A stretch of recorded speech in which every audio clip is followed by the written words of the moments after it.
Here's some tips for you. If your horse gets mad, pretty easy. It's pretty hot today. He's sweaty. All I did was this morning, a little bit ago, I went in there to catch him and he tried to kick me a couple times. So evidently this hot weather, he really didn't want to participate. But he gets mad real easy.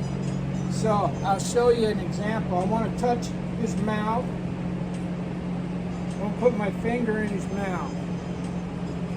If he opens his mouth, right now I'm touching his lips. I want to be able to have him relax his mouth and let my finger past his lips. And he let me do it. A minute ago he was doing a lot of that. How we got him to that spot, he didn't want me to rub his face. So I got this big old wild rag here, and I'm just going to flop it up on his face. I'm going to untrack him to make sure he's not frozen. I want zero reaction here. If he gets mad, I'm going to use the thing that makes him mad to reward him. So, he's not doing anything wrong. So his face has been problematic this morning. So since he stood there real good, I'm going to rub his face. And like a lot of these things, when you start filming, they're pretty good. They go away. But the way we got him to do this, he's taking his face away from me now. So I'm going to start using this for his reward. So I'm going to do this. If he does it good, I'm going to reward him with what he didn't want, which was me touching his mouth. Alter, I'm touching his mouth. If he'll stand still, he won't. So I'm going to touch his face. There, I touched his mouth, right there. That's his reward. Now I'll go back to doing this again.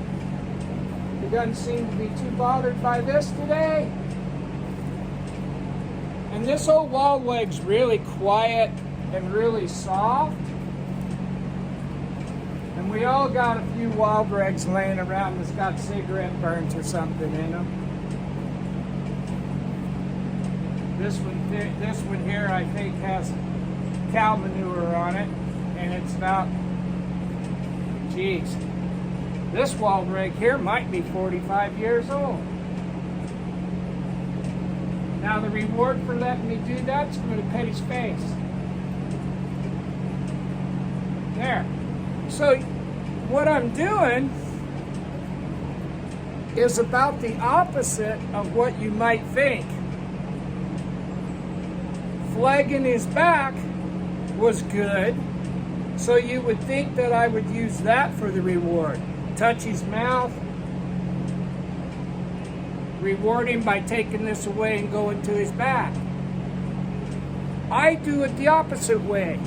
If he finds a place that's comfortable, I'm going to let him relax and then touch on a thing that doesn't make him comfortable and get it a little better.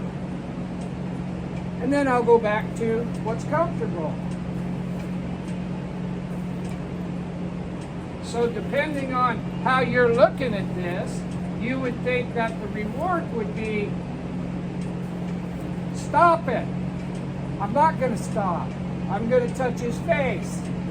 When he's quiet, now I'll stop. They're connected.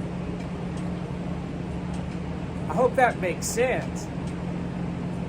I want him to know that everything I do is okay, not just the stuff he likes. So it gives me a chance to touch on a thing he doesn't like, reward him by quitting, touch on a thing he does like, then touch on a thing he doesn't like, and then quit. And pretty quick, what happens is they make that connection from good to stop.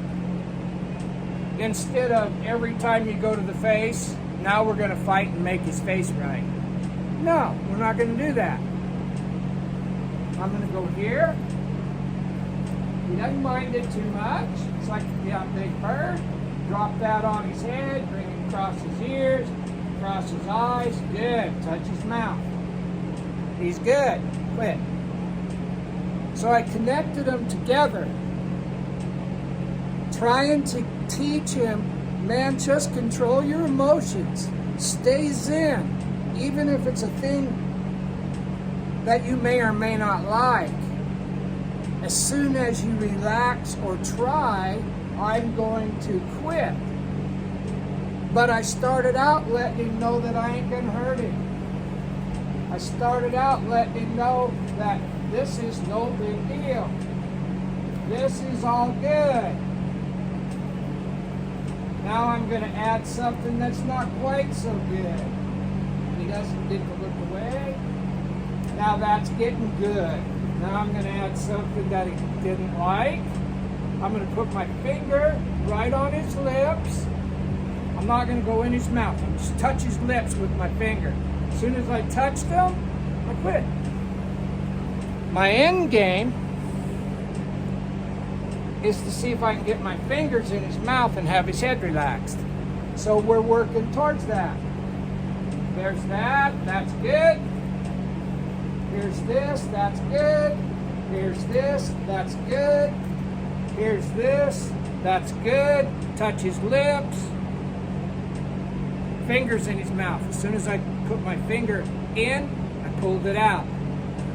I didn't force my way in there. He opened his lips. He relaxed the muscle group to allow me to approach this situation. Try again. This is good. This is good. This is good.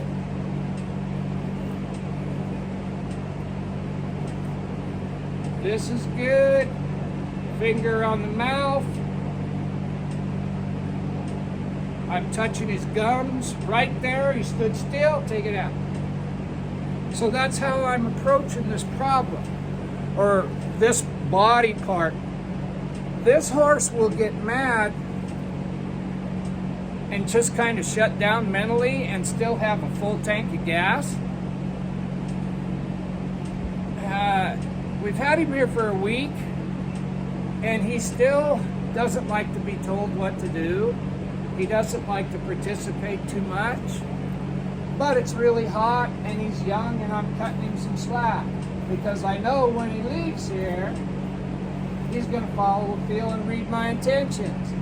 My intentions are, hey buddy, this is supposed to feel good. And another thing I don't do, yes, I will fly spray him. But I will not fly spray him until after we're done working. Number one, this work that I'm doing now keeps the flies off of him anyway. But number two is he needs to focus on me. And there's going to be some time when you catch your horse and you forgot your fly spray. And he needs to have the tools in place to say,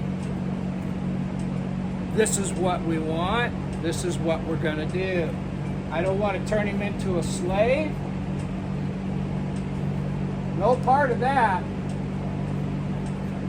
But life isn't always cosmic. My fingers on his lips, my fingers on his gums and his tongue. Take it out. Pet him. Leave him alone. That's just a thought on working with a horse that gets mad pretty easy.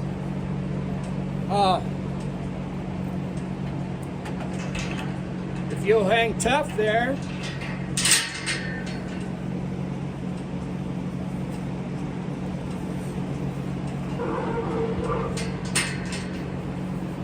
fly spray. I usually use Piranha, but this isn't too bad. Now I have a fan blowing on me. It's blowing straight into my face here, and there's another fan over there blowing straight across. All I'm going to do, I'm not going to chase him. There's fly spray. There's fly spray. He did not move his feet. If he's not moving his feet, he's accepting it. He may not be accepting it as well as a horse that drops his head and licks his lips when you fly spray him, but he will when he gets older. As long as he's not moving his feet, we're golden. I'm not allowed to chase him. Remember my 3 rules. You're not allowed to chase their face. So, if he untracks, I'm going to hold him here. When he comes back, we'll wait for him.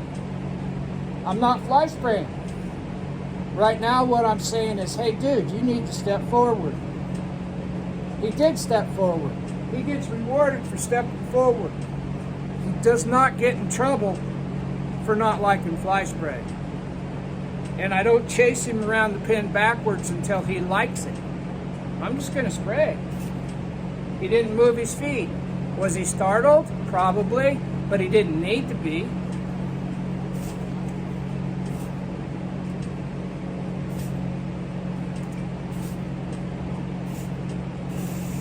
And that's how it works, right there. He didn't move his feet. As long as you're not moving your feet and following him, you're not chasing him. You can hold him. You can be a tree.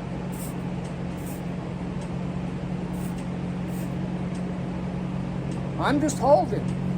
You can do that. That's legit. His job is to come off of the pressure of his pole and step forward.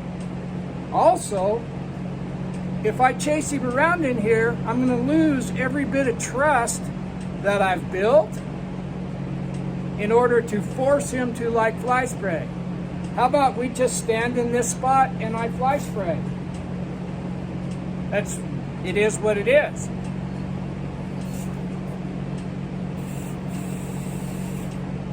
He hasn't moved his feet yet. All I'm doing is holding, just like that.